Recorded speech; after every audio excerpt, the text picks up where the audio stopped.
Assalamu alaikum guys. So a ci gaba da videos din da muke yi like series da muke yi na Web3 jobs yanda mutum zai samu Web3 jobs like kamar yadda na faɗa muku zamu na ɗaukan jobs din ɗaya bayan ɗaya kowane skills ina bayani akan yadda mutum zai koya da kuma yadda mutum zai fara shi like da kuma yadda mutum zai fara kuɗi. So a wannan bidiyon zamu ɗauki content creation like ya za a yi mutum ya koyi content creation like kuma ya fara samun kuɗi a Web3 da content creation. So before mu shiga cikin bidiyon kar ku manta da subscribe ma channel nan ku like ma bidiyon nan sa'annan ku share din shi and then kar ku manta da join da Telegram community din mu da kuma WhatsApp group namu za ku samu link din su a description na wannan bidiyon. So da farko menene content creation ko kuma su wane ne content creators? So content creators shine like duk wani wanda zai kirkiri wani abu in ma hoto ne, bidiyo ne, rubutu ne, wannan ana kiran shi da content creator. So a wannan bidiyon mu za mu yi magana akan video content creator ne like yanda za ka na creating video and then kuma kana samun kuɗi a Web3 kana aiki ma project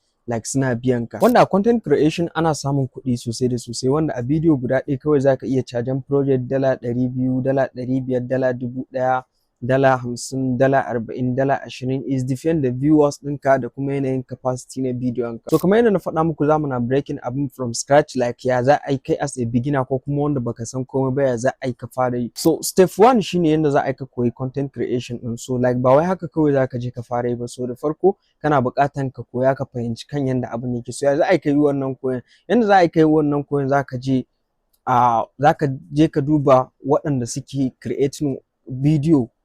Zaka je ka duba content creators da muke da shi imma na Hausa ne imma na Turawa like zaka ga yanayin yanda suke creating nasu bidiyon ka gane zaka je kana kalla kawai ka ga yanayin yanda su suke creating nasu bidiyon saboda ka kwaikwayi kalan wannan salon. Farko zaka je kana kallon videos da yawa imma undershot videos ne ko kuma long form videos zaka je ka duba kana kallon so ya wane shi yake gudanar da bidiyon sa, wane shi ma ya yake yin bidiyon sa, ka kalli yanayin yanda su suke yin bidiyon su da style din su. Zaka kalli style din mutane kowa da kalan style din da yake amfani da shi. So farko zaka zauna zaka kalli kalan wannan zaka koya daga gare su ka koyi yanayin yanda suke style din su kun gane. Sai abu na biyu kuma shine zaka zaɓi niche like wani kalan videos kake so kana uploading kai a shafin ka kun gane. Zaka je ka duba like menene kake da ra'ayin shi. So kar ka ji wai content creation ka je ka ɗauki kawai kowane kalan niche ko kuma kaga wane yana yin bidiyo ya samu kuɗi ka ce no, ka je ka nemi abin da kake da ilimi akan shi like ka duba wani abu ne kake da fahimta akan shi ko kuma wani abu ne yake baka sha'awa kake jin daɗin yin wannan abin like ko da misali let's say mu ce baka fara samun kuɗi ba idan ka fara yin content creation din like ba za ka daina yin wannan abin ba kana jin daɗin wannan abin. So kowa yana da kalan wannan abin. Akwai abin da normally personally kawai kana jin daɗin yin abu kaza, akwai normal akwai abin da zaka ga yana burge ka abu kaza. So wannan abin zaka ɗauka a under shi after ka ɗauki wannan abin sai ka je ka bibiya masu kalan wannan abin masu kalan wannan niche da ka ɗauka ya suke gudanar da bidiyon su. But amma kun ga muna magana akan Web3 jobs ne ya za a kana samun Web3 aiki a Web3 ne ta hanyar content creation.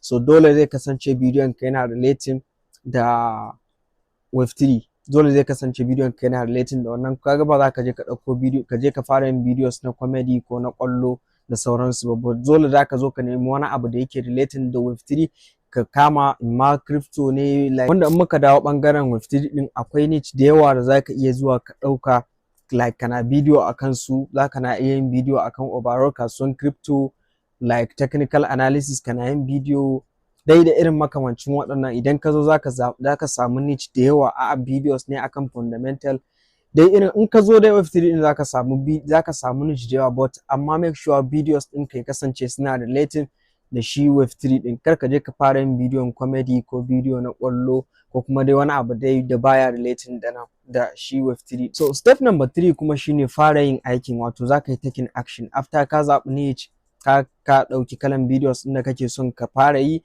So za ka fara creating bidiyon ka. Kar ka damu da wai cewa baka da kaza, baka da waya, baka da light, no kawai ka fara da abin da kake da shi. Kowace kalan waya ne aninka kawai ka fara yin bidiyon ka. Idan ma like ba za ka iya yin bidiyo like ka ɗauki fuskan ka ba za ka iya yin akwai screen record.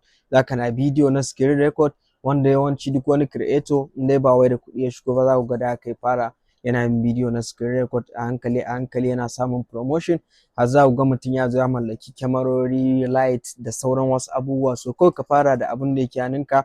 In kana son bidiyo wanda zaka na fitowa ne ka fara, idan kuma ba wannan ba like kana son bidiyo kai ba za ka iya fitowa ka nuna fuskanka ba, za ka iya fara bidiyo na screen record wanda shi ma is good. Za ka iya farawa da haka, make sure dai ya kasance abin da ake so like sound naka yana fita, wanda sound naka idan baka da halin siyan mic za ka iya amfani da microphone na wayanka, ko kuma ka nemi wani wayan ko wayan abokinka ne like sai ka yi recording sound din da wayan daban. Za ka shiga normal voice recorder ka yi recording a wata waya daban, and then kana shooting a wata waya daban wajen editing ka zo ka haɗa su. Idan duk baka da halin wannan za ka iya neman earpiece, original earpiece like ka sa shi kawai ka riƙe haka, zai baka duk abin da kake so za ka yi, wanda ko baka saba like the normal wannan na wayanka, speaker na wayanka, in kana magana like in dai babu hayaniya a wajen za ka ji shi ma ya fito da ɗau muryanka ya baka duk abin da kake so. So malin sha'in mu kawai shine after ka yi selecting niche like kawai ka fara yin abin da za ka. Sai step number 4 kuma shine a ina ne za ka na posting waɗannan videos ɗinkan, ina ne ya fi maka wanda za ka na posting waɗannan videos ɗinkan. So normally ko a ina kai posting bidiyon ka like it's okay, za ka iya tara followers, but amma a sai wanda za ka na neman aiki a Web3 akwai yanda zai fi maka wanda za ka fi mai da hankali wajen ɗaura videos ɗinka. Ina ne so like zan iya ce maka za ka fi mai da hankali a YouTube da kuma X, Twitter kenan, like waɗannan wajajen akwai a nan ne ake samun aikin, but amma ko ina za ka iya zuwa Facebook ɗin ma, TikTok duka ka je waɗannan wajajen ka so ma ɗaura videos ɗinka. Dimo dai su abin da suka fi buƙata waɗannan project ɗin za su baka aiki like ya kasance kana da community, like kana da mutane, kana da active users, kana da active viewers, kun gane like masu kallon bidiyon ka active mutane ne, ba so ko a ina kake in dai kana da mutane za su iya neman ka, za su baka aiki. But amma na faɗa muku yanda ya ɗan fi ne, yanda ya ɗan fi sun fi damuwa da YouTube da kuma X, Twitter kenan, an fi samun waɗannan project ɗin duka suna wannan wajen. Amma ko a TikTok ɗin ne ma ko a ina in kana da mutane za ka samu aiki.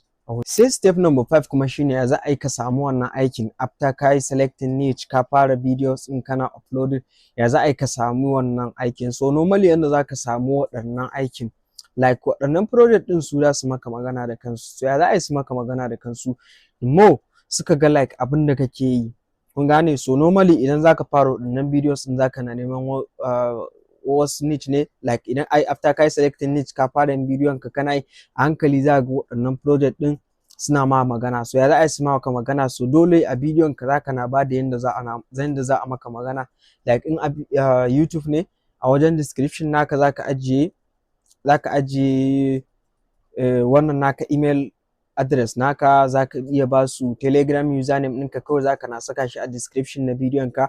Like za ka iya zuwa kuma wajen about na account na channel, and kuma za ka je wajen about na channel ɗinka like shi ma za ka je ka saka yadda za a na maka magana, za ka saka email address naka, za ka saka wannan na duk wani waje da za su maka magana. So wannan hanya biyu like sun fi jin daɗi, ko kuma in ce shine ainihin wajen hanyar yin magana da mutum. Na farko email address ɗinka, sai na biyu kuma Telegram username naka, so za ka je ka ajiye. So wannan project ɗin da kansu za ga suna ma magana, ba lallai sai ka tara mutane da yawa ba, even with 1k even 500 ma muddin videos ɗinka suna ɗan samun viewers, ba kuma viewers ɗin lallai sai viewers masu yawa ba, normally viewers kaɗan ma idan bidiyon ka yana ɗan jawo hankalin mutane za ga waɗannan project ɗin suna zuwa suna ma magana like suna so za ka musu aiki kaza, za ka musu bidiyo kaza, irin wannan za ku yi ciniki da su. Yanayin mutanen kai ne yanda za ku yi ciniki da su, za su biya ka kuɗin ka musu wannan aikin. So guys, I hope kun ji daɗin bidiyon nan. Idan akwai wani skills da kuke so shi ma mu breakdown nashi like muku bayanin shi full yanda za ka fara shi, za ku iya rubuta mun a comment section na wannan bidiyon. Idan kun ji daɗin bidiyon nan kar ku manta da subscribe ma channel ɗin nan, ku yi like ma bidiyon nan, sa'an nan ku yi share ɗin shi, and kar ku manta da join da Telegram community ɗinmu da kuma WhatsApp group mu, za ku samu link ɗin su a description na bidiyon nan. Bye.